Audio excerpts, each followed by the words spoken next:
And then apparently some of the students did know that this was happening and some didn't. I mean, it's just outrageous. It's been a long day. Brady, can you give them one of your chairs?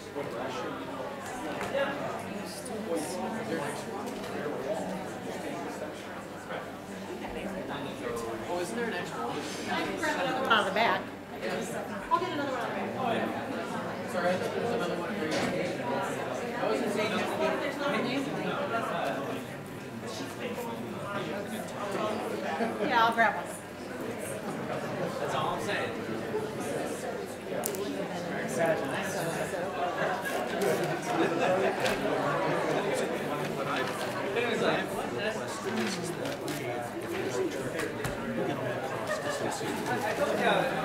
No matter when it's turned in and things like that. So then we get like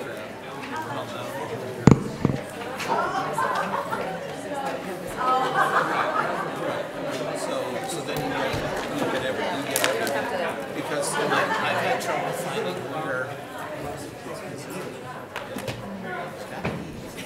and you know he's not bad.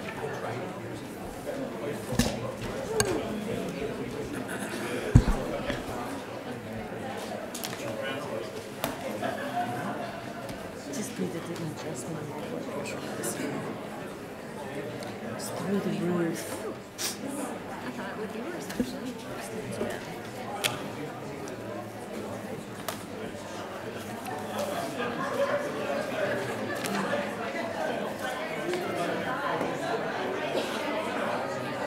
And they gave me the and I said, I get it. I understand that it's much easier to go to the team and say, girl, we should speak. Shoot.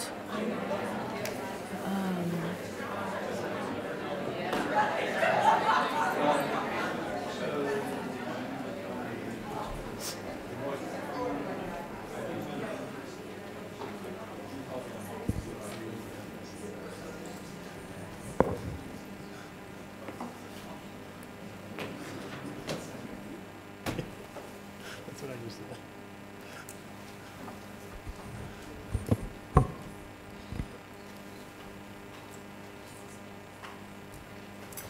Okay, good evening.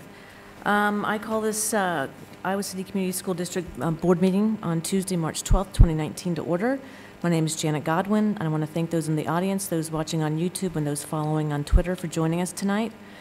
I'll introduce those at the table with me. At my right, Superintendent Steve Murley, Directors Ruthina Malone, Phil Hemingway, Lori Rotland. To my left, Paul Ressler, Sean Eistun, J.B. Clausen, and Recording Secretary Kim Colvin. The public is reminded that if they wish to speak, they need to complete a speaker form found at the table in the lobby and turn it in. During community comment, persons may speak to the board about topics relevant to the district. All community comment directed at non-agenda items and agenda items shall take place at the beginning of the meeting during the community comment section of the agenda. And moving into the agenda, we have updates from our student representatives. We'll start with City High. Lottie Goodall.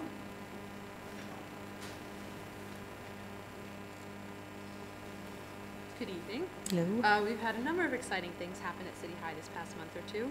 A number of impressive shows at state competitions. At the state debate tournament just this past week, 2 juniors placed second overall in policy debate. A junior, Forrest Frazier, is for the second year in a row the state champ in the 100-meter breaststroke. City High is now the champion of the African American History Quiz Bowl, and our girls basketball team won its 7th consecutive MVC championship and went on to compete in the quarterfinals of the state tournament. Les Mis is now just 1 month away from its opening night. The huge cast has been working around the clock to put on one of the most difficult shows City High has ever attempted. Over 40 students made an appearance at the regional mock trial tournament just this past weekend.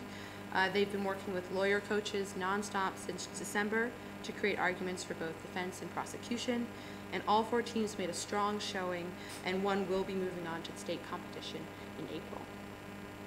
City High's 4th Avenue Show Choir group has been working hard on a show themed around families dealing with cancer, And at the conclusion of the season this past week, they performed at the Children's Hospital in order to reach out to kids battling cancer themselves. 2 City High students were named candidates for the U.S. Presidential Scholars Program, and if they advance, they'll become 2 of only 161 students in the country to receive this honor. Student Senate just had its 2nd annual Powder Puff Volleyball Tournament. They opened a food pantry for the school and is in the midst of organizing a Star Wars themed prom for May the 4th. Yeah, so thank you and have a good night. May the force be with you. Right on. Next up, West High Paras Basuk. Good evening. Good evening.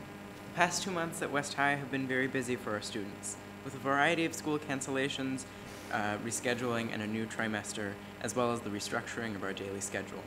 Some of the major changes that have taken place since the beginning of the month include our school day has been extended by 10 minutes, which has added time to our academic focus time period during the day. The southeast part of our building is under construction to add air conditioning and controllable heat, and with these rooms under construction, several classes have been moved to the temporaries for the rest of the school year. Additionally, we have reduced our number of lunch periods to 2 rather than 3. Our extracurricular programs have also had a very busy couple of months.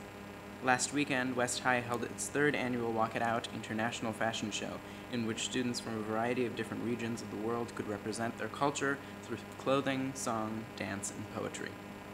The Jazz Ensemble started off their competing season by placing 1st at the Co-College Jazz Summit and 1st at the SIBA Jazz Competition. They will be continuing on to compete at the state level in April. West's BPA group found great success at the 2019 State Leadership Conference, with 2 of their members getting elected to officer positions and several state champion teams. Our students were also honored with the opportunity to hear astronaut Jeanette Epps in our Little Theater in February. She told her amazing story of becoming an astronaut and was a great inspiration for anyone with an interest in STEM. Trobotics, our robotics team, made it to finals at state for the 3rd year in a row. Finally, Jillian Baker, a senior at West, was named one of this year's Coca-Cola Scholars. She is one of 150 selected out of 95,000 applicants.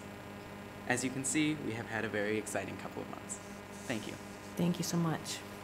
Next up, Liberty High. Kate? Lucy, sorry. No line. Musical rehearsals. Okay. Good evening. Hi. My name is Rizan Karar. I'm a junior at Liberty High. And I'm Lucy Caskey, a sophomore, and we'll be representing the Liberty Student Senate tonight. Since our last meeting, a lot has happened at Liberty.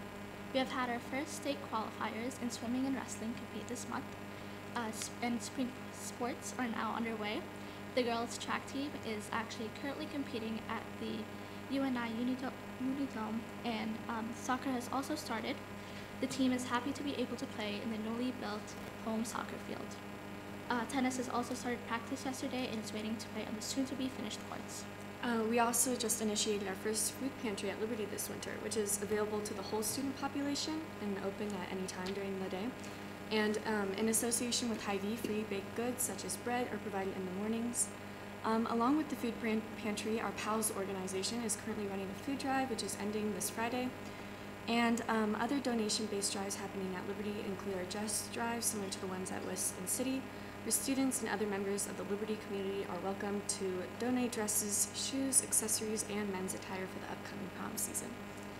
On February 22nd, students had the chance to listen to Dr. Jeanette Epps speak about her experience as a NASA astronaut, marking a great end to our Black History Month celebrations. Our 2nd annual Dance for a Difference, organized by the Difference Makers Club, was a big success. This year, more than $43,000 was raised to support kids battling pediatric life-threatening diseases. Diversity Month is happening next April. Students have been working with our Culture Club and other organizations at the school to further promote a culture that is welcoming to all. Although still under development, our unique student population at Liberty will be seen through a weekend potluck and a chance for students to share their backgrounds. As spring break nears, some students are preparing to travel overseas through the Foreign Language Department. Spanish students had the options of traveling to Costa Rica or Spain, and some French students will be heading to France. Lastly, as a new and still developing student government program, Liberty Student Senate is working on creating a mission statement and bylaws for future students to use. By creating a sense of organization through means of committees, rules, and an overall program goal, we can initiate a purpose for a government that will last for future classes to come. Thank you for your time. Much. Nice night.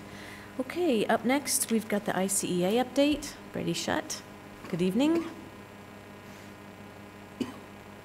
Good evening, President Godwin, Vice President Ressler, Directors, Superintendent Murley. My name is Brady Shutt. I am the President of the Iowa City Education Association. As some of you may know, a neighboring school district, Solon, is embroiled in an unfortunate but all too common battle over the negotiated agreement for the teachers in the Solon schools. While allowable under the law, the Solon School District's opening proposal calling for the removal of all permissive language from the negotiated agreement is unfortunate and unnecessary.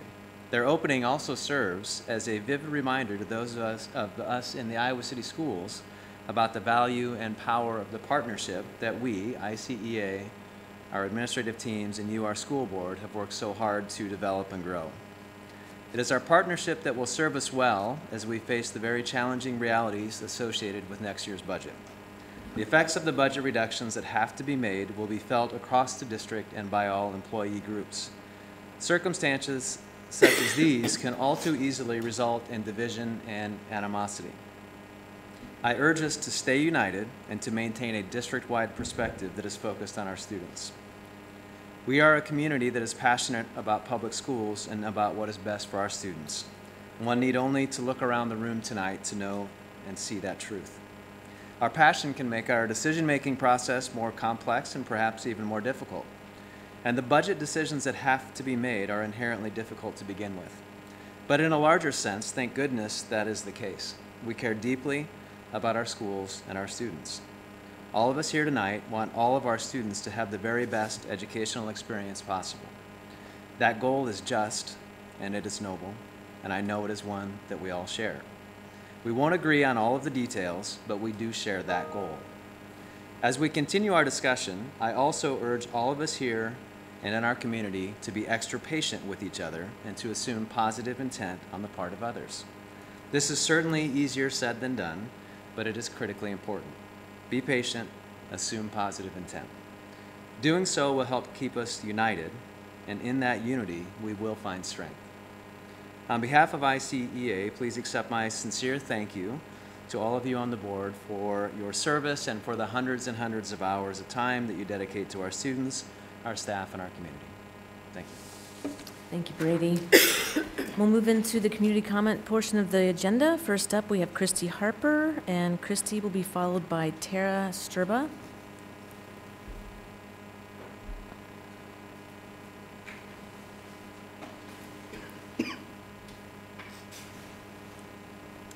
Good evening. My name is Christy Harper, and I'm the library coordinator for the district. I'm here to talk tonight about school libraries. I'd like you to imagine your elementary school. Like mine, your school librarian might have been a nice lady who read books to students and checked out books. What a lot of people probably don't realize is how much teacher-librarian roles have changed since we were in school. So now, imagine a school your child attends in the Iowa City Community School District. Your child's school has a teacher librarian who troubleshoots and tackles technology problems for students and staff, who handles AV issues and emergencies, including smartboards and projectors who choose to stop working at the most inopportune times, who trains teachers how to use technology, who consults with classroom teachers to create lessons using great resources, who co-teaches lessons with classroom teachers, who serves on building leadership teams, who coordinates devices for online testing, who makes purchases to provide students with an updated collection of books and digital materials, who maintains the budget with which to purchase these materials, who at the elementary level teaches a lesson to every child at least once a week, who teaches students how to choose appropriate websites for research, who teaches students to follow copyright laws by citing their research sources, who teaches students how to be safe online, and who encourages students to find books that they can love that are mirrors of themselves or windows to the world. As a group, the Iowa City's teacher librarians are trusted to manage approximately $5.3 million in library materials, $9.9 million in textbooks, and $2.5 million in Chromebooks alone, not to mention the other computer assets in our schools. As you can see, in this modern time and in this great place called Iowa City, the teacher librarian is a vital member of the learning community. As one district teacher librarian recently put it, the teacher librarians and their libraries are the fabric of the school. In many schools, the architecture of the building even places the library at the literal center. This is so appropriate because of the role we play in every student's education. As another teacher librarian explained yesterday, we are not accessories in education, we are the socks and underwear, absolutely vital parts of a thriving school. You've received a lot of correspondence from us recently, and you've heard from many other citizens who are concerned about the negative impact for our program if it's diminished by staffing cuts. We've even had our day in the newspaper and on TV. We know that we're being listened to, and we also understand that you have some very tough decisions to make. We are just so protective of our program and so passionate about keeping it intact. So we are here in force this evening, not to browbeat you into making a decision that makes us happy, but to give you a visual representation of how strongly people feel about the importance of having, at the least, one full-time librarian in every school. $5.2 million is a lot of money, and when you look for areas to cut, if you only think about that nice lady who reads and checks out books, you may think that we can live without that particular service. But I encourage you to think about the educational, leadership, and technology bang for your buck that you're getting from today's teacher librarians, and how vital we are to each student's success. In the event that you absolutely cannot fill our 3 open positions for next year, I appreciate that everyone I've spoken to at the district level is truly committed to quickly reinstating these positions. Unfortunately, too often, despite everyone's good intentions, temporary cuts become permanent. If these cuts must be made, I urge you to make every effort to keep this as just a 1-year reduction to our program. Our high school teacher librarians are so committed to the grounds-up goals of our program that they've offered, if necessary, to reduce their staffing to 1 teacher librarian for next year in order to keep full-time teacher librarians in more elementary schools. They understand how devastating it would be to lose staffing at the elementaries, since each level of instruction builds upon the next. We owe it to the children of this district which sits in this UNESCO City of Literature, to provide for them not just a mediocre education, but a stellar one. Teacher librarians provide instruction in many of the areas which are so important in our students' lives and eventual success in the workforce, higher education, and in life. Thank you for the important work that you do, and thank you for your time this evening. Thank you, Christy. Next up.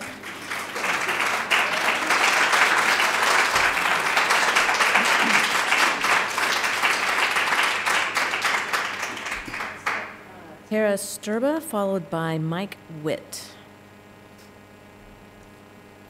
Hello. Thanks for allowing me the chance to speak. My name is Tara Sturba. I have 2 children at Hills Elementary, a 3rd and a 5th grader, and I just would like to share my concern about the changes to some bus routes that have eliminated safe routes home for my 2 students, as well as the other students that ride the Hills bus. So I believe the language in the busing policy used to say for either over 2 miles or no safe route home, and it sounds like it's my understanding that the no safe route home has been eliminated from that language. And I just would like to ask that you, as you sounds like the changes have already been made per the February 12th presentation from the Transportation Committee, but just wanted to share my concern. So for the students that will be impacted by this route, there are rural routes. My own children will be walking over Highway 218 overpass with no sidewalks. We're on a rural road with no posted speed limit sign, with cars that fly down the road, not expecting children walking home from school because there are no sidewalks. There are no paths at all for them to walk along that road. For the other students on their route, they'll be walking up Oak Crest Road, which is the old Highway 218. Again, no sidewalks, no safe route for them to walk along that old highway, so they'll literally be walking an old highway to get home. So I would just like to also say that it sounds, from how I understand it, that the bus route would still be going and literally drive right in front of our house and still make that trip up Old 218. So it doesn't, it doesn't make sense to me how that would actually be saving any money, as I certainly understand the budget concerns and the need to take a look at busing with the redistricting as well. So certainly understand all those concerns. I'd just kind of like to share and ask you to consider those impacts from the routes that have been eliminated for which students have no other safe walk home, and just when there's no sidewalk, there's no public infrastructure there to give somebody that route to walk home, that I do feel like we really should be providing busing for those students. So that's all. Thank you very much for listening. Thank you, Tara. Excuse me. Oh, yes, does absolutely. your existing route have a number, or how is it your route referred to? I'm sorry, how is it referred to? Yeah. I was just looking at that, and I don't see the number. I mean, I know our bus number is 130. I don't know if that changes at all, or if that means the route, but it's the Hills route. Okay. So, and I know they drive into Iowa City, they drive up 218, and they drive back down 218, and they drive right around the corner of us to kind of out our gravel road to another stop that's also in the Iowa City School District. So, again, the route's already happening. I don't know how it's saving any money. And again, there really would be a safety concern for those students. Sure. Thank you very much. Thank you. Thank you. Next up, Mike Witt, followed by John Kenyon.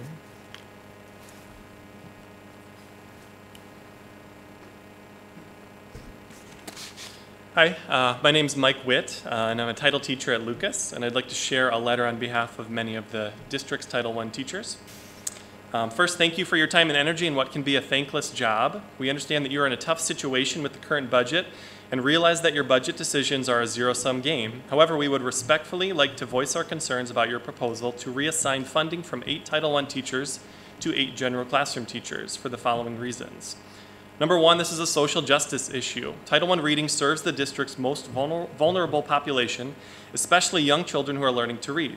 If not addressed early, the child may never catch up to peers, remain behind, and will likely be more likely to be retained, drop out of school, and even be incarcerated. In fact, reading proficiency at the end of 3rd grade is a strong predictor of whether or not a student will graduate high school. According to the Alliance for Excellent Education, high school dropouts are 3.5 times more likely to be arrested in their lifetime than high school graduates. Yet there is a proposal to eliminate 1/3 of Title I intervention support, which directly impacts meeting these important literacy benchmarks. Number two, learning to read is a complex process, and not all children can catch up in a whole group setting. Research shows that children may temporarily need a small group or one-on-one setting in order to untangle deeply embedded confusions about reading. Another concern in the current trend to use technology as interventions for our most struggling readers in place of direct teacher instruction. A tablet or computer is no replacement for a well-trained teacher, but it will be the only alternative without a sufficient amount of intervention teachers available. Number three, Title I teachers serve many students and teachers on a daily basis. Title I teachers serve both students and classroom teachers in many different ways. While it can fluctuate, on average, a full-time interventionist may provide interventions for approximately 40 to 50 students a day. Essentially, Title functions as a microcosm for the district's weighted resource allocation model. We provide support and resources for students in classrooms that need it the most, allowing students with the most needs to be seen in the smallest, most targeted settings. Number four, this budget proposal implies a disconnect between board actions and district goals and state mandates. Differentiated accountability, the state of Iowa's response to ESSA outlines healthy indicators for schools. This model lists a school's intervention systems as one of these 5 healthy indicators. The removal of 8 Title I interventionists would put major strain on the intervention systems in these schools, making it difficult for them to be considered healthy. Going along with this, through ESSA, student growth in reading accounts for 26% of a school's performance score, and yet with this proposal, you are removing the type of specialist-led small group supports that research says are essential for student learning and growth, especially in situations where whole group instruction was initially unable to provide this.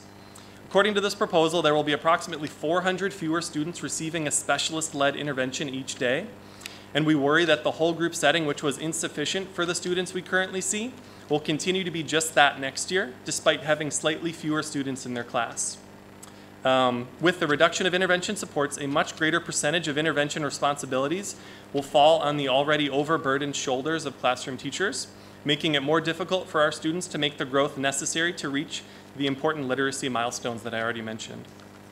Number 5, is the question, will reading support return to the school district once eliminated? Reading teachers in the district witnessed the cutting of reading recovery about 8 years ago.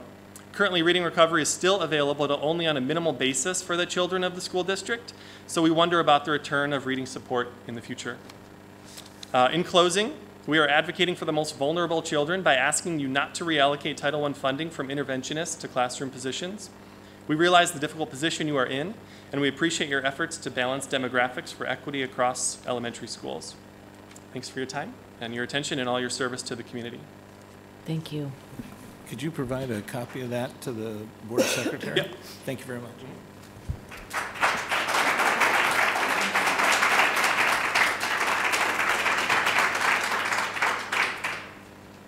John, followed by Mary Murphy.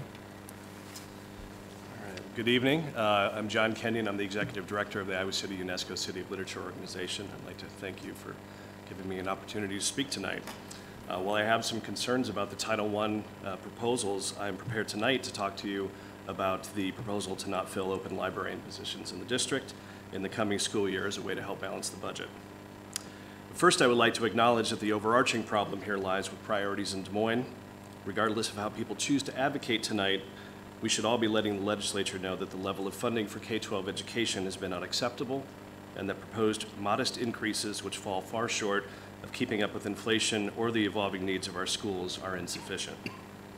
But that said, acknowledging that you are faced with difficult decisions where no option is without drawbacks, I would like to ask that you reconsider and fill the 3 teacher librarian positions expected to be open next school year. In my role with the City of Literature Organization, I've had the pleasure of working with every librarian in the district's elementary and junior high schools over the past several years. And what I've learned is that if you want to connect with students in our schools, you go to the librarian. They come into contact with every child in the school, forming bonds that may begin over a good book or help with research, but which have more long-term benefits. Books help people of all ages to build empathy for others, to learn about other people, places, and things that would be difficult to experience otherwise.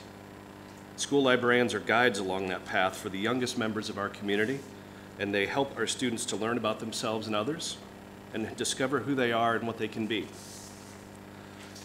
But as you know, school librarians do much more. As Christy outlined earlier, they often serve as a school's chief technology officer. They teach classes, they oversee computer labs, they consult with classroom teachers, they oversee maker spaces, and in our case, they act as a liaison between a community partner and the schools, helping us to facilitate our 1-book, 2-book student writing competition and festival. I also must add, because my 5th grader couldn't join me tonight because he's sick, that when I read this to him, he wanted me to add that they help with typing. And that typing is not just important because that's how we all communicate, but he had mentioned that a lot of testing has moved onto the computers. And when kids can't type, they fall behind on those tests and they don't do as well. And a lot of what they do is measured on how they do on standardized tests. And he thought that was very important that I share. They also fill an important role in teaching our students media literacy, helping them to navigate an increasingly complex web of news and information sources, giving them tools to make better decisions throughout their lives. According to a recent report by the Des Moines Register, the number of school librarians in Iowa has dropped by 20% over the past 10 years. Unless we think that simply corresponds to a decrease in the state's school-age population, classroom teachers have risen by 8% over that time. Over the past 20 years, the number of school librarians has dropped by 40% statewide. Figures show that Iowa City towers over other large districts in the state when it comes to the ratio of librarians to students, and we should. Other districts should be expected to climb up to where we are. We should not use it as an excuse to fall to where they are. I understand the plan is to replace these positions as soon as the budget allows, but as I know, once something is cut from the budget, and with each passing year it remains cut, it becomes increasingly difficult to restore it. Rather than put ourselves in that position, we here in the City of Literature ought to fight this trend, to avoid that future challenge altogether and affirm the importance of this position in our schools. So I ask you to reconsider plans to offer anything less than a full-time librarian in each school in our district. Thank you. Thank you, John.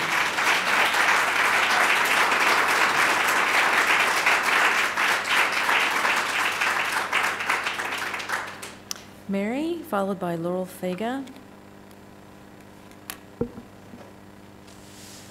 So my name is Mary Murphy. I reside at 890 Park Place in Iowa City.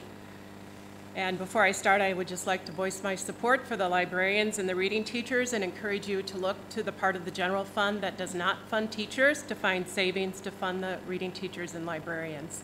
They are so important to our students. I understand there is a topic on the agenda tonight for the weighted grading policy, a discussion topic. I very much appreciate your adding it to the agenda. My daughter would be here tonight to speak instead of me, but she is at a track event. Since ICCSD is now failing to retroactively weight grades, again, I want to remind you it could cost our high school students college scholarship money. I am pretty familiar with applying to local state colleges, and there is a Regents admissions index which does take into account grades and ACT scores. So I would again ask that you require your administration to retroactively weight grades for existing students. You do have a data field for percentage, so retroactively weighting grades could be done based on percentage data. And I think this would send a message to students that have challenged themselves, our existing students, that they are worth what students who will take the same classes and sometimes with the same teachers yet get a higher point average for those classes would be. So again, I think the right thing to do would be to retroactively weight those grades for existing high school students, and I think you could help them out with college scholarship money. In doing so, as long as I have a little bit of time left, I wanted to use some of my 4 minutes to comment on your strategic plan goals. Iowa City's school district strategic plan suffers from the classic no child left behind problem in that it's only strategic plan goals that are specifically directed toward academics are to achieve proficiency in reading and math, and that is vitally important to many of our students. However, this has sometimes had the unintended result of holding the top down to close the achievement gap. I think you can hear from our high school students this isn't really a problem in our high school because there are just a huge number of avenues that high school students can pursue their interest and challenge themselves. It can be a problem in the lower grades. So proficiency in Iowa is defined as being below the national median. And while there are many great things about our district, including the mock trial program that was referred to earlier, and I thank those volunteers, the strategic plan specific academic goals are not relevant for all students, and all students deserve goals. So they also do not include subjects like social studies, science, and the arts, or library science. And all of these subjects contribute to the content knowledge that students need to learn to read better. So I would ask that you have rigorous academic goals for all students and that you broaden the areas in which you have goals to include multiple subjects. Toward the goal of achieving or encouraging achievement, I'd ask that you open up the 8th grade Earth and Space Science class to any students who are willing to sign up for it. From talking to other parents, this is not a particularly challenging class and many students are capable of getting through it. I don't think it would cost you extra resources since students have to take it anyway. You could reallocate resources. Thank you. Thank you, Mary. Next up, Laurel.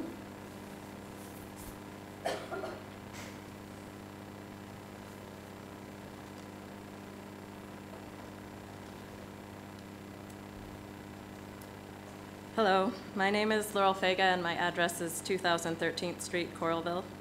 Yesterday, Kirkwood parents collected 75 signatures on a petition that I turned in to Kim Colvin that reads as followed. We, the undersigned, request that the Iowa City School Board and administrators refrain from budget cuts that will inhibit efforts to close the achievement gap. About 40% of the currently proposed budget cuts will reduce programs and services that are very beneficial to schools with the highest percentage of low-income families. Modifications to RAM and cuts to Title I reading teachers and dropout prevention staff and programs will disproportionately hurt low-income students.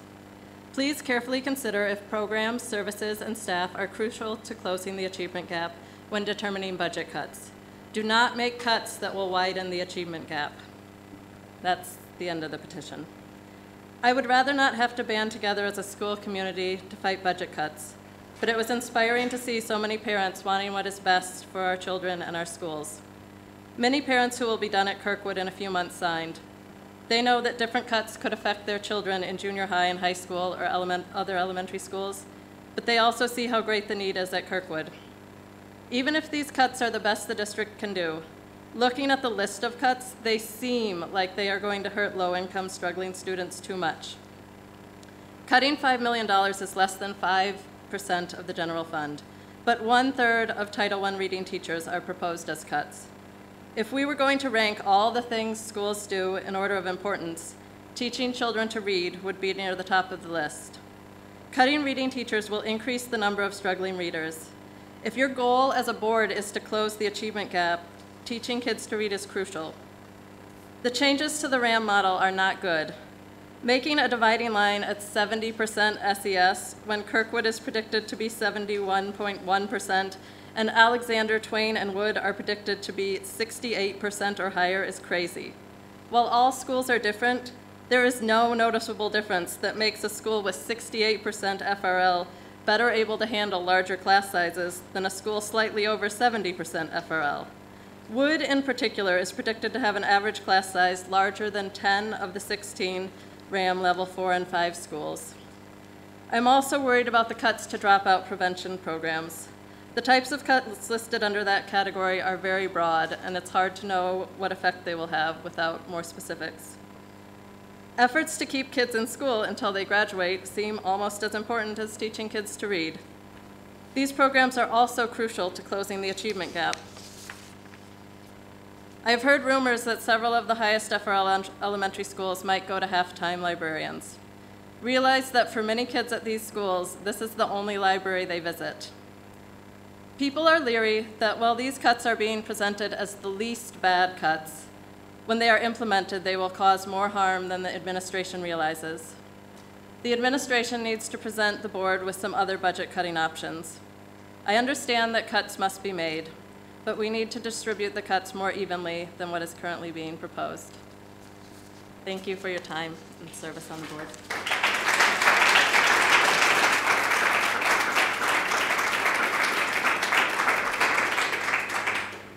It's the community comment portion of the agenda. Next up is agenda approval.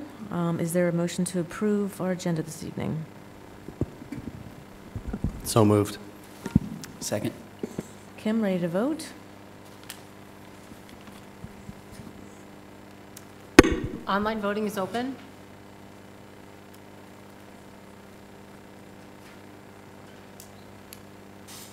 All votes have been cast and the motion carries with all directors voting in favor. Thank you. Next up, consent agenda. Do we want to hear about bills first? Phil and I think JP this time reviewed bills. Yes. We spent $4.3 million, $621,000 out of the general fund, $3 million out of Go Bond or Fund 31. My concerns had been addressed, and did you do it, Lori, too? Did you have some comments? Yes, I also reviewed the bills as well as JP. Thank you. I didn't come in. I mean, I had some questions that I Sorry, I got that confused. Very good ones. I want to add questions I had as well. So this is with the finance. I just wanted to say I appreciate the questions that have been raised by other board members. And Les answered all of my questions that I asked him. Thank you. Thanks to everyone who's reviewing bills diligently and asking questions. Any consent items to pull? Yeah, I would just like a little more conversation on item 7, the Kirkwood Community College robot. Okay. Is there a motion to approve the consent agenda minus item 7? I move that we approve consent agenda minus item 7. Second. Kim, ready to vote? Online voting is open.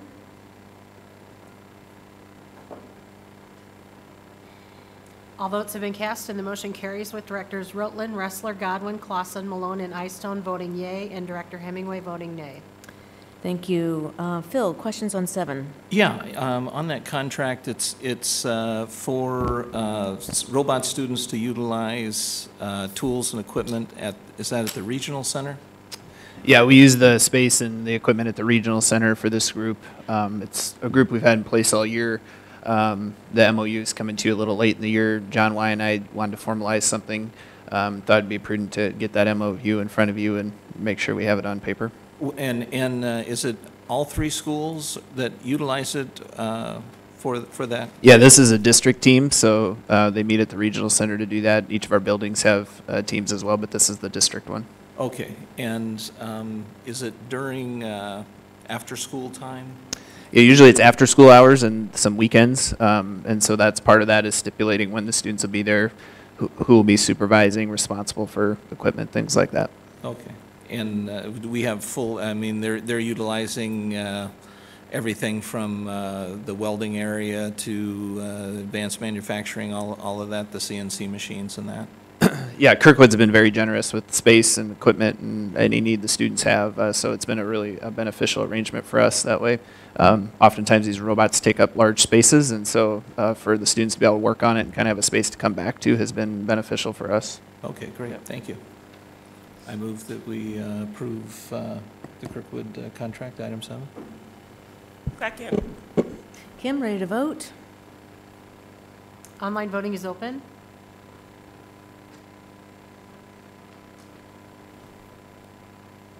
All votes have been cast and the motion carries with all directors voting in favor. Thank you. Matt, I think we'll go to the presentation on the weighted grade system update. Yeah, thank you. We wanted to provide you an update on the weighted grades conversation we've been having with the high school administrative team. I know this has come to you guys from parents, and we've talked about it here briefly before.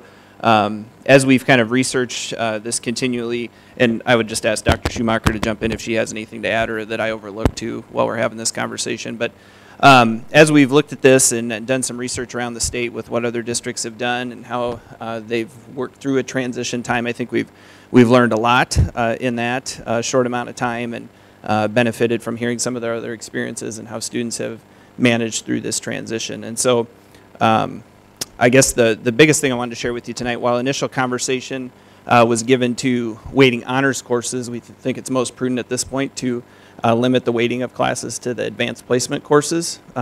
It quickly became apparent to us that there was no clear definition on what constitutes an honors course. Programs began to immediately submit requests to be honors courses once we had considered the weighting of those honors courses. And we had a lot of additional, I guess, instructors, courses that wanted to be seen as that honors course because of the potential weighting for that. We did look across the state and found that the vast majority of high schools only weight their AP classes. Some were doing honors courses as well, but most of them are really only considering the weighting for the AP courses, AP course content, and AP exam at the end. Some districts actually limit weighting further to only students who take the AP exam, but we think it's just important that if they're in the course, especially as we worked on some of this EOS initiative, that they would get credit for that weighting. So our intent would be to keep the seniors on the current system through the end of this year, and then in the summer we would go back and weight all the freshmen through juniors classes retroactively and weight those courses. We think that's reasonable to do. We think it's a clear definition, gives us kind of a bright line on what's going to be weighted and what won't be weighted, and that we can treat all those kids fairly by going back and weighting all those courses. Questions for Matt? No, okay, that sounds so.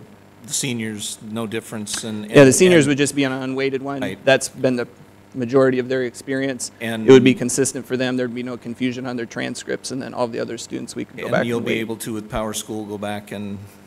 Yeah, it's going to take a lot of human hours for us, but we think we're up to the challenge on being able to get that done and being able to switch those. We wouldn't be messing with any percentages, but we would just strictly go back and say now a B is a 4-point, an A is a 5-point, and make that adjustment on their scale. Yeah, well, no good deed goes unpunished, so. That's, but I think, you know, if you just follow what was in the news today with this scandal with the extent that people were going to get into college, we see the importance of that, you know, it is very competitive, and we want to make sure that we're treating everyone fair and everything that way. And if we can go back and bring it up and make sure it's fair for those that did challenge. I know we push and encourage people to take AP. I know I sat through the sales pitch in junior high when my daughter went through, and We just want to make sure that it's fair for those that do rise and challenge themselves in our curriculum, that they're not punished by the fact that they are taking challenging and rigorous curriculum. Exactly. Any other comments or questions? Thank you for reconsidering and coming back with the modified proposal. You bet. Okay, Steve, I think we're up next on the class size superintendent direction 3J6 RAM classification process. We have a copy of proposed adjustment. Oops, my light's not on. Sorry about that. You've got a copy of the proposed adjustment for the weighted resource allocation model for next year. The big changes that you'll see are that it goes from 3 to 5 levels. One of the things that we did was look to provide the same systemic allocation of resources to classes in our highest need schools that we've had under the current model. You'll notice that there's a couple of changes to this one in terms of designations for the schools. So we continue to maintain the percentage of students that are low socioeconomic status, the percentage of students participating in English language learner programs, percentage of students participating in special ed programs. You'll also see now the ESSA designation, and you also see the Iowa report card score. Just a note on that, this is last year's report card score. Those report card scores won't come out until later this spring. So you can see that we've tried to appropriately cluster the schools based on both their need and then to assign staff to them to support those needs. So again, there's 5 models or 5 layers in this one, and one point of note, right now we don't have any schools in level 1. So you've got schools in 2, 3, 4, and 5. The aspirational goals at each of those levels have been increased slightly from previous years.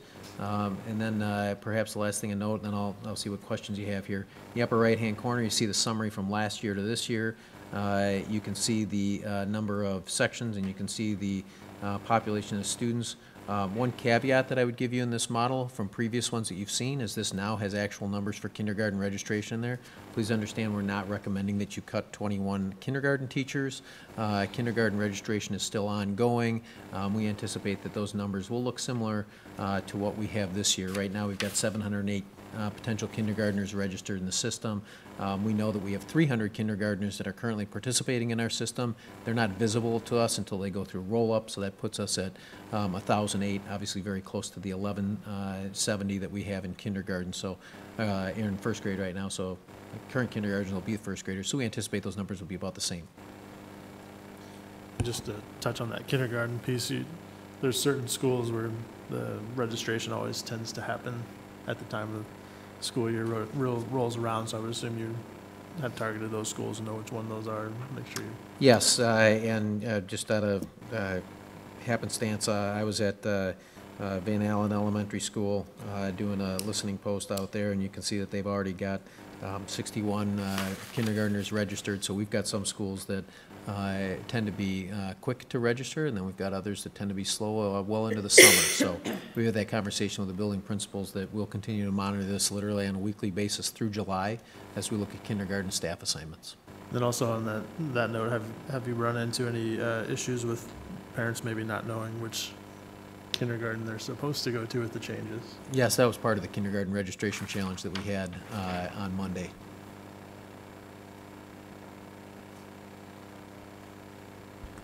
So I guess one question I have is what's the criteria then for the level 1? So again, we looked at where schools were at last year. We looked at changes that they had both in terms of the number of students in the school and the needs that the students have. One of the things that we worked really hard at as part of that attendance area process was to right size several of our schools. You find those in levels 2 and 3. So in particular, Kirkwood, Wood, Alexander, Twain all have a much more manageable number of students in the school, given the space that the school has available to it. So as we went through and made those designations, that was a big part of our process, was to look both at the student body as it was this year, as it changes next year, at the number of students that are in the school. Maybe, Sean, what you were asking is is there a need for Ram 1? Would a school ever end up back there, or should we just go 1 to 4? Right? Well, yeah, something. I mean, I know that the SES number is the one that most likely to gravitate towards, and I know more than that goes into it. But I mean, if you're just going to look at that number, you've got level 5, right, is such a huge span from single digits up to 40, and then it looks like all the 4s are in the 40s, and then all of a sudden everything's in 60s and then 70s. So I'm like, is the Ram 1, you got to be at 80%? And God, if we got there, we had one this year, right? And that was, I'm just wondering if that's a number that would put a school into Ram 1. One of the things that is tough to see on here, but is something that we took a look at was, in particular, when you look at the Iowa report card scores, and even when you look at the ESSA designation on there for which ones are targeted, we can see some pretty significant changes. So I'll draw your attention down to looking at Mann Elementary School and the top line on the Ram 5 level. So you can see that they're targeted and acceptable when you look at the scores there.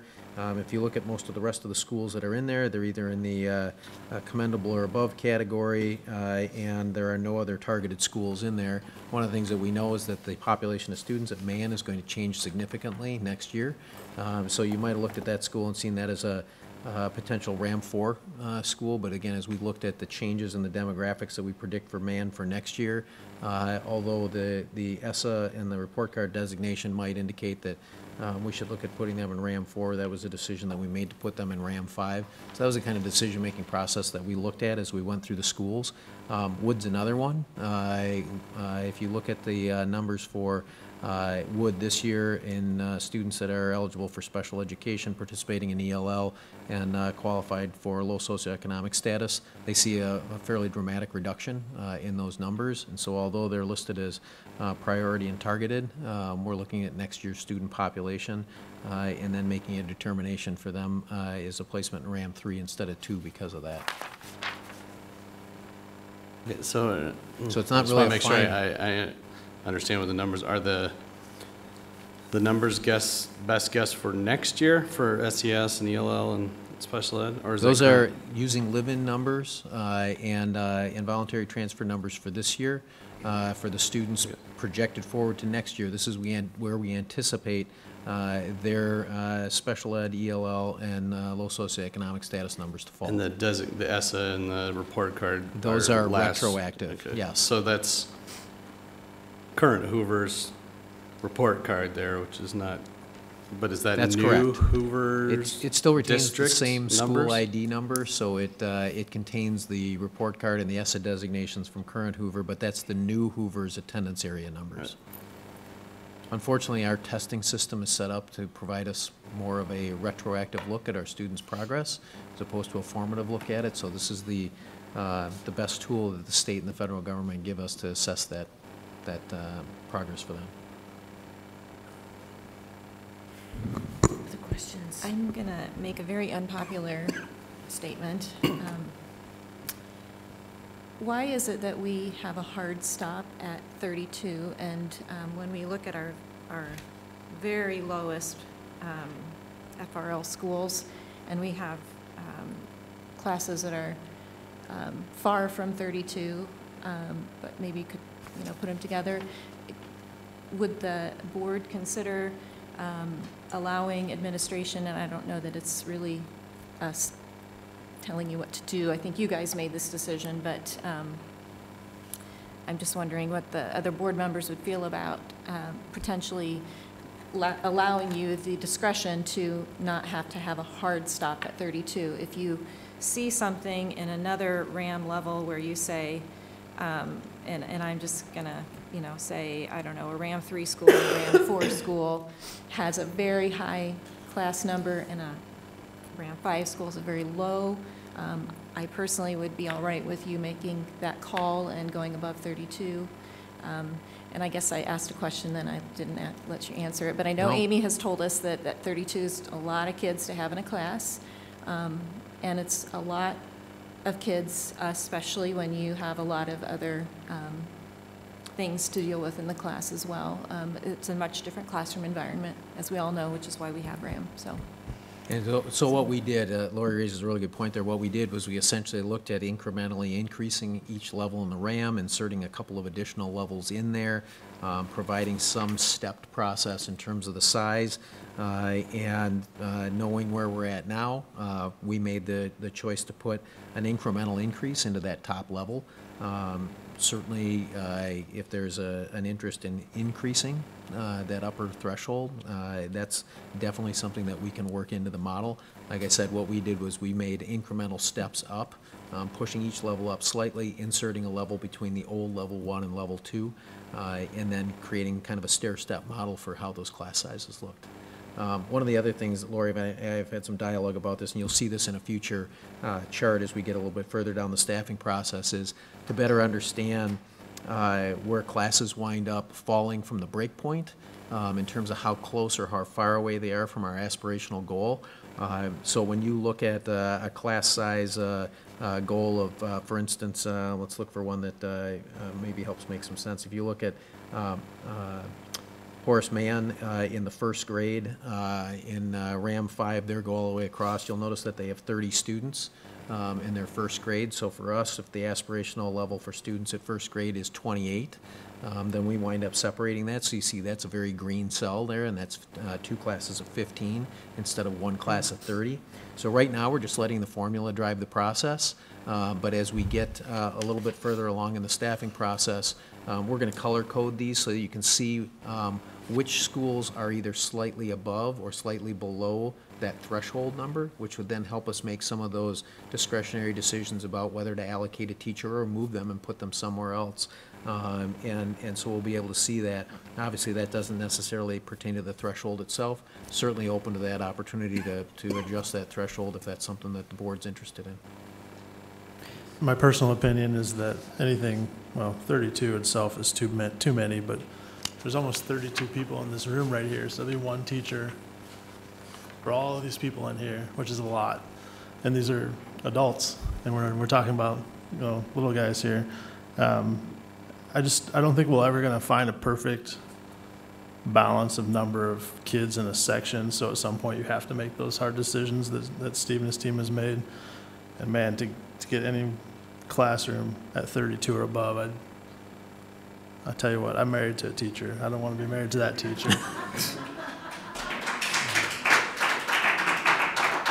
And I agree with you, Paul. It's not ideal. When I see 30 kids in 6th grade in Hoover with 47% SES, that teacher's going to be really tired. And you know, 20% of the students don't speak English as their first language. That's going to be tough. So I recognize that it's a difficult thing. There's no winners here. So. Yeah, I mean, and to speak to the community comment, you know, I'm really worried about, you know, Wood, Alexander, Twain. I mean, it's not going to take too many students to get them to 70, and if October 1 rolls around and they're 70, now what? And our RAM model says we need to lower those class sizes. You know, I think the point that, and I think we all need to, you know, we've been reminded a number of times tonight that these are temporary budget cuts. So I think we need to be committed to that. And then I think we need to say, so what can we get away with for 1 year? Keeping in mind that, you know, our goal to the community, you know, we're trying to not fire 1 single person is our goal. And the more we fill positions that are open, that means someone somewhere's going to lose a job. And I'm really appreciative that the admin has taken the tack that we're going to do our best to save every job, that we don't have to riff anybody. We may still have to. So then we say, well, okay, if it's going to be a tough year, then I think, you know, we have to decide who can handle that the most, who can deal with the disruption the most. Some of these kids, the truth is, if they don't get it by 3rd grade, they have a bad outlook. Some of these kids, if they have 32 kids in 3rd grade, are also going to go to college and are going to graduate high school and are going to turn out fine with that one really tough year. And believe me, I empathize with that teacher because I know exactly what those classrooms look like and feel like. But if we don't catch some of these other kids, their outlook, is much more dire. And so that's why we have the RAM model. I'm really worried. So for me, I'd love to see RAM 2 be RAM 1 and RAM 3 be RAM 2. And I know that would make a very different budget picture. I mean, you're talking about lots and lots of positions. But that's where my biggest concern lie, are in those high-need schools. I believe that the right sizing is going to help that, but I also want to see that. I don't, I think it'll help. I don't know if it's going to help, how much it's going to help. We're going to have to go through that year. And so, if I had to choose between who's going to, have a little more pain next year, the truth is some of our schools have and have always had an inordinate burden of the pain. And we are trying to change that. We are trying to change that paradigm. And so if the difficult decision is between 30 or 32 and getting title teachers and reading support where we need it, then I mean, that's where I'm going to fall as a board member, is really worrying about those top schools, even though nobody should have a class of 32. Nobody should have a class of 36 at the secondary either, because it's far from ideal. But who are the kids that it'll be a year of hell, and who are the kids that it may change the course of their life? And that's where I fall on that. Other comments? We'll pick this up, I think, in the budget discussion. Yep, we will. And maybe just another note, and I probably didn't do a really good job explaining this, but part of our goal in this allocation process was, as you look at it from a color coding standpoint, it tilts from red to green as you move down the chart. And so that's why as you get into that RAM 5 group, you see fewer challenges overall for the schools that are in there. And there are more challenges for the schools that are at the top end of the chart. And then just a reminder that one of the things that we really tried to do was we tried to cast forward and say, looking at that retroactive looking data on assessments, understanding where we think those schools might be next year, understanding what their population looked like, making sure that from a student achievement standpoint that we're really able to try to focus the resources where we thought they were most needed. So that was the mental schema for putting this together. Steve, how much flexibility are we going to have? Because really those RAM 3 schools are so close. They are. And October rolls around and we hit 72. Yeah. I was just quick. I'm a numbers guy, so if you put the two RAM 2 schools into RAM 1 and followed those guidelines, there would be 0 teacher changes because they're all already under that limit. And if you put the RAM 3s all into RAM 2, it's 3 total teachers. That one's over by half, and the other 2 are over by 1. So not that bad. Moving them up 1 isn't going to get a significant change for the number of staff to meet those exact numbers. Most of them would stay exactly the same. And actually, you raise a good point there, because I think if you look across the district as a whole, you're looking at, on average, about a 1 to 2 student change in the overall per pupil, teacher per pupil ratio at any one given building. And so that was a big part of our intent, was to recognize that a small incremental move forward in the end gave us a pretty substantial reduction in staff. And to an earlier point, it also gives us a model for us to replace staff as things improve. To your point about what happens as we move through the summer, we've had, and Amy's not here tonight, but we've had an extensive conversation with her, with the elementary building principals, that we know how many staff we can have. In the past, as a district, we've frequently staffed on presumptions for what it might look like. We've gotten pretty good at that. In the past, it's not been more than a half a dozen classrooms that might have been considered to be overstaffed in the model.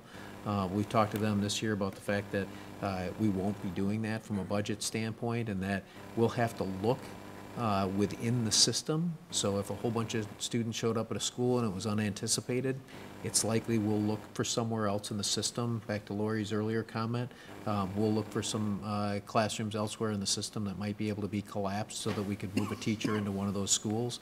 Obviously, that isn't something that we want to do late in the game, so we'll be looking at this literally on a weekly basis as we move through July with a goal of having that done no later than the end of July. We still get a few registrations that come in after the year. I think many of you know this year we had over 150 kids that showed up after October 1st. That always presents its own set of unique challenges, and we'll have to monitor and adjust as we get into the school year with that. So Steve, do I understand you correctly that you're saying that you would go over the limit if potentially the conditions were correct, that it made sense? Yeah. You know, if we're talking half a student, you Right. know, literally one student, you would Right. potentially go over 32. We may very well have to do that, and it could occur. It could occur anywhere in the system because it's not uncommon for us to find those odd-sized cohorts scattered in various grade levels throughout the district. So we literally look at each one of those on a case-by-case basis. Yeah, unfortunately, we just don't have the latitude this year as we've had in the past years to have a few extra teachers that we've got the ability to sign as we close in on the beginning of the school year. So as we get a little tighter in the process, I haven't figured out how to do it using the formula yet, but I know we can at least manually do it, so you'll be able to see which classes are just over, just under, so we'll be able to get that out for you. Thank you, Steve. Director liaison reports, anything directors would like to comment on? I just have a couple of quick comments. I have started going around to some of the elementary schools, and I was happy that I was finally able to match up my schedule with the principal, Gibson, and the assistant principal at Alexander to spend a couple of hours in Alexander because I don't know, I can't speak for everybody up here, but I know for me, I hear oftentimes that Alexander is very different than a lot of our other schools because of challenges or challenging student population. So I do have to admit, and I told them this, I was expecting to see something totally different when I walked through the building, and I was pleasantly surprised that I was just impressed. It was very efficient. The classrooms, the kids were all focused. They were very proud to show how they're utilizing those extra 10 minutes that they have at the end of the day. For Alexander, they're focusing on math, and so they were doing speed drills, which was really great to see in all the classroom levels. The teachers had wonderful classroom management. That just wasn't what I was expecting. And then in talking with Chris Gibson and Priscilla out there, they've been really proud to work on their office referral numbers that have gone down tremendously. I have asked her to share that with the board because they've been reduced by at least, I want to say almost half, if not more. And it's just the commitment that their entire staff has put forth and positive behavioral support and meeting kids where they're at. So if you haven't been out at Alexander recently or any of our schools, I encourage you to maybe take the time and do it because I was pleasantly surprised. Steve looked like he wants to jump in. Did you get there for a morning meeting? I did not, and I missed that because my work Should go back schedule for one of didn't those. allow. Yes, the kids even told me, you should have came for our morning meeting. So I do want to catch that. And then I apologize, I didn't get this out to the rest of the board members in time, but I went to the Hancher Gill Youth Art Show yesterday. It will be up for quite some time. We have some amazingly talented kids in our district. I mean, some of that art, it just blows me away. It is beautiful. So huge shout out to all of our amazing art teachers. Yes, I'm biased, just for the record. I'm married to one. So I know firsthand the dedication that they put into those shows. So if you haven't got a chance, I'll send that information so you can go out and visit the Hancher Art Show. It's going to be up for, I think, through at least the end of March. I'll echo that, Ruthine. I went to the play on Sunday and got to go around and see all the art, and it is impressive. I mean, truly, yeah, I mean, some talent, obviously teachers who bring that out, and then have some kids who have some ability as well, and it is amazing to see. And I think that, I'm biased too, I do think that the public school art and that display won the day for me. That's great. Anything else from other directors on their activities this last I day? just want to mention, participating in negotiations. I think that it's been mentioned more than once by the groups how much they appreciate the board's involvement. That hasn't always been the case in the past, that boards have gotten involved in negotiations, and I think what I've heard is it really shows them our commitment to keeping those relationships, not with our teachers, but with all of our staff. And so thanks everybody who's doing that, and I know even if we're not going to those meetings, I know how engaged we've all been in our closed session. So thank you, and I wanted to make that point. Thanks, JP. Yeah, I wanted to mention, I enclosed a photo of the students that went to the Chicago car show on February 15th. And we had students from all 3 high schools that attended. They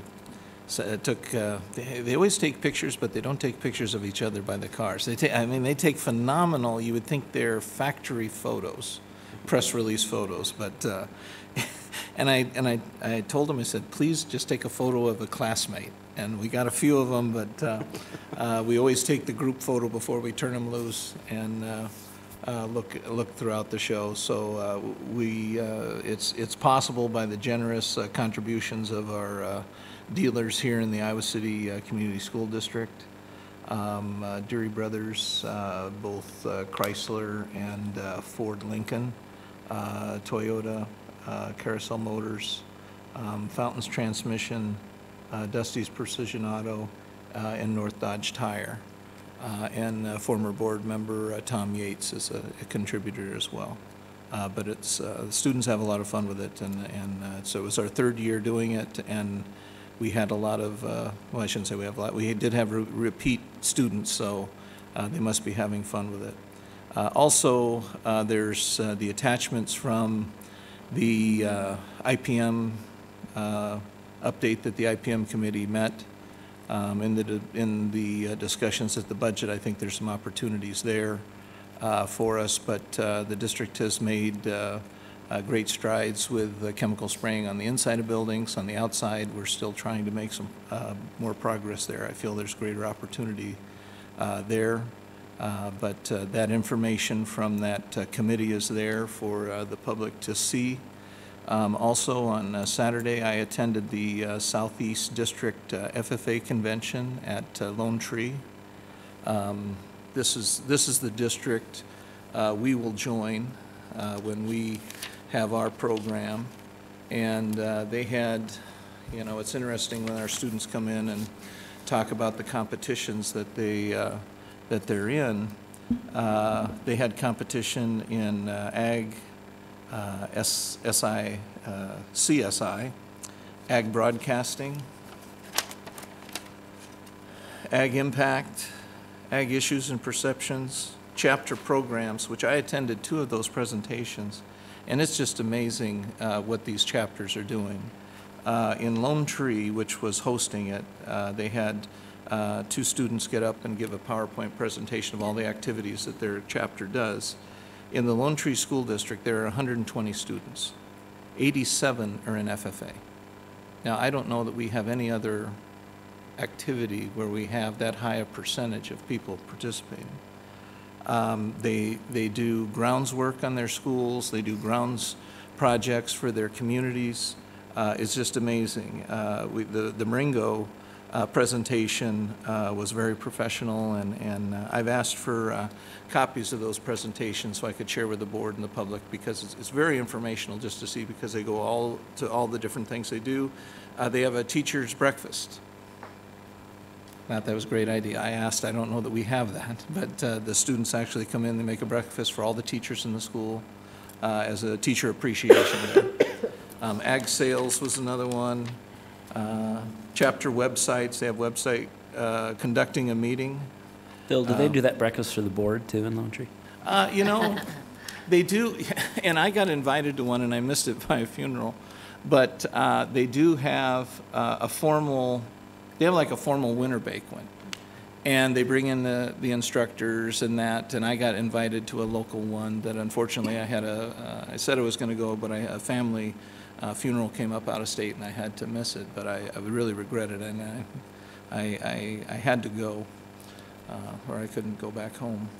But they have creed competition, parliamentary procedure teams, which I know at one time as a community member commented to me that, you know, as far as efficient board member or board meeting operations, we could ask for a presentation by this to use as a means of going through it, because they're just phenomenal things. Job interviews, but Clear Creek, Amana competed, Tipton, Marengo, Wapello, Loaiza, Muscatine, Lone Tree, Muscatine, Williamsburg, Bellevue. These are just a few North Scott, Central Lee areas that we will, you know, we'll join with our program when we have it. And it was amazing to see they had welding. I went and talked with the welding competitors and watched them, and there was I believe 4 girls out of the group with the guys, and they're in there with the leathers and the ponytail coming out of the back of the hat and that. And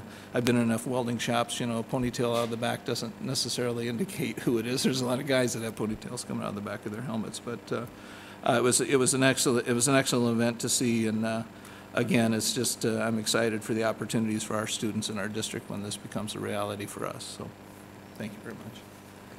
Anything else? I'm going to be brief because I'm going to save most of it for our work session.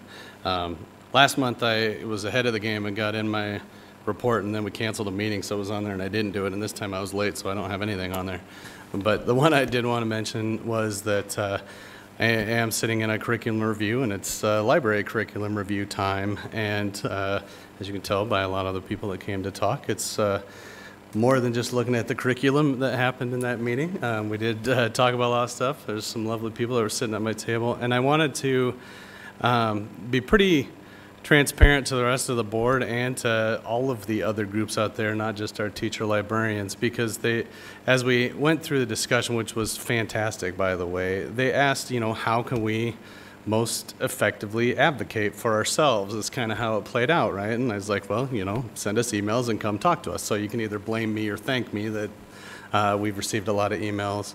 But the one point I really wanted to make to them, for me personally, and I was trying to very carefully not speak for the rest of the board, but as I go through and make decisions, right, I need to be well-informed to make a well-informed decision, and it's very easy to put a person on one side of the scale and a person on the other side of the scale and consider them equal, and when I don't know what those people are doing, right? And so I said, if you want to have people know what you're doing, right, be pretty explicit about it. These are all the things that we do, and here's the list of them, so these are the things that might not get done if there's not a person to do it.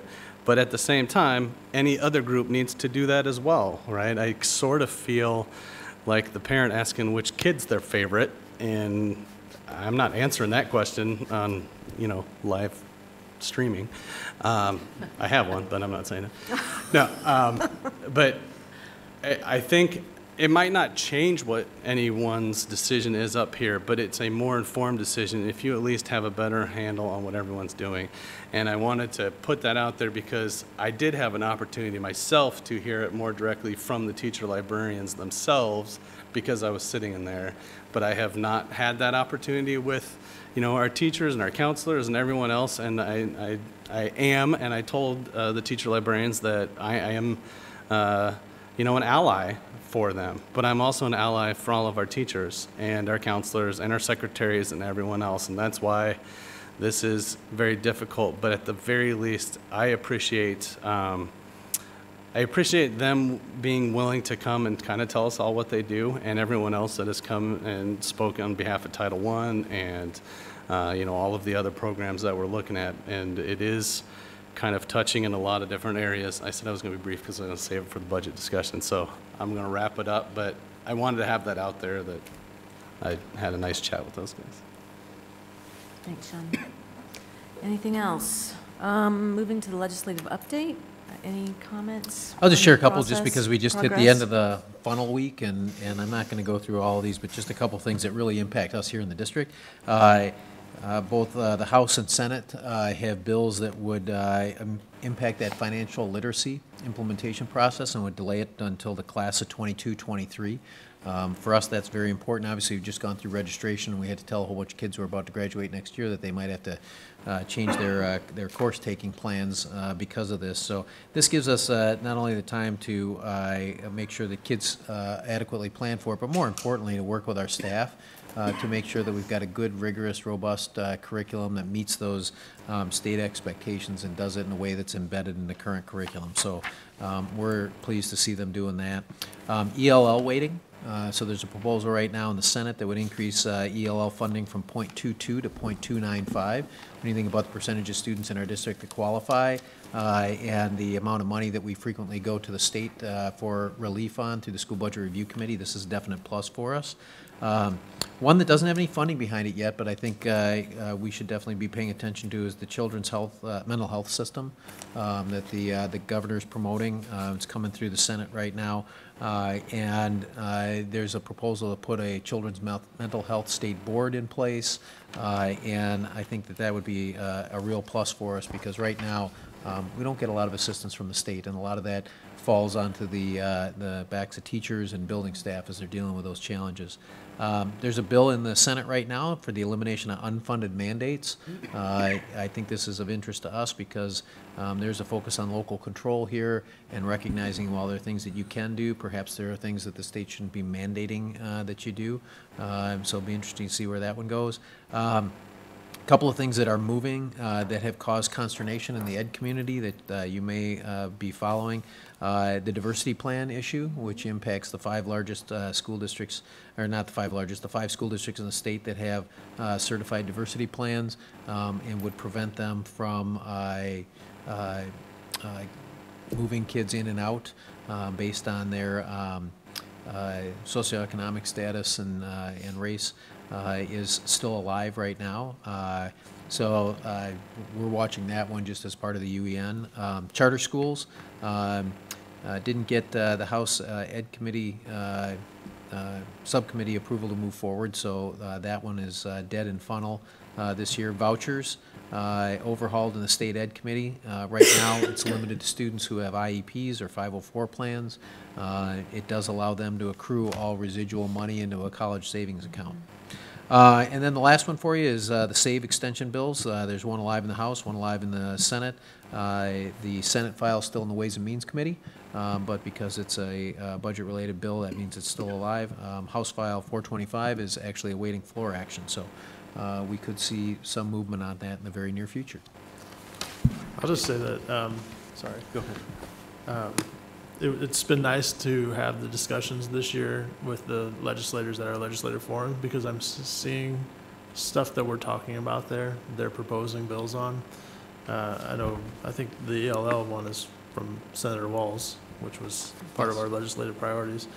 But also we talked a couple meetings ago about vaping and the epidemic that it's been. And I'm pretty sure Senator Bolcom spoke on or introduced a bill taxing that and making it harder to get. So I do appreciate the senators and the representatives that have come down and talked with not only our school board, but the other local school boards, and they're clearly listening to what we have to say and taking that back to Des Moines. I was going to ask the House and the Senate bills that are for extending SAVE, do they both have a provision for the property tax relief in it? Or is it just the House one? No, they both do. Are they specified percent? They do, and I don't know what that is off the top of my head, but yes, they both have that in there. I think that'll wind up, that looks like something from a conference committee standpoint is pretty easily resolvable. They're not very far apart. All right, moving on to agenda setting for the 26th of March. For our regular board meeting, we've got a consent agenda. We've got a policy review coming from P&G, series 100, 200, 900. We have a couple of presentations. The superintendent recommendation establishment of proposed budget. We'll have an update on grant Under action items, we've got a PEPL life cycle budget for 2019-20. I think we also need to have an item on the equity committee. Yeah, it's on the work session. I was going to say if we can add it here, and we'll meet with them tomorrow, and I think you said you'll be there. Yep. And let's have a conversation with them about, in my head, I think it would be great to meet the new members of the committee in a board meeting. I do too. But then if there's work and specific things to do, then that would be in the work session. But if we can add them here, and we'll talk, they may not want to meet us, but I had the same feeling, JP, that's why I suggested it. Okay. I think just having their update here in the broader forum, and if there are discussion, more worky type things, we can add it to the work session. But if they're comfortable with that, we can propose it tomorrow and see. Great, yeah. Thanks. Is the goal with that to go over some of what we're going over in the work session too at the board table? Because I know that is that PowerPoint you're giving us tonight, that's going to be part of the board discussion as well? Well, there is a staffing component part of the equity plan, but this is really different in the sense of this is work from our HR office and our HR shop, and so while related, and we do collaborate with the equity committee, no, they're different. Okay. This is a different presentation. Yeah, you know, I think the heavy work right now for the equity committee is revising the comprehensive equity plan. That this is the last year of the third year, and so we want to. That'll be the heavy lift. Is what should that look like for, say, the next 3 years? That's a piece of it, but that's really Chase and HR's. You know, they're bringing it here tonight, and I think the equity committee is probably the first time they're seeing it too. Yes, and we've had some discussions, and I visited with the equity committee, and it's just how the meetings fell this month, and so I think Jeremy's going to present it to the equity committee tomorrow to they can have some discussion. We wanted to go before we came to the board, but just the way that our meetings rolled out, we weren't able to do that. Okay, then for work session, we've got a special ed DDSDP topic. We had the Equity Advisory Committee update that may shift to the full board meeting potentially. Obviously, we'll discuss budget. That seems like a pretty full agenda for work session on the 26th. Okay, I think that concludes our board meeting. Is there a motion to adjourn? So moved. Second. All in favor? Aye. Aye.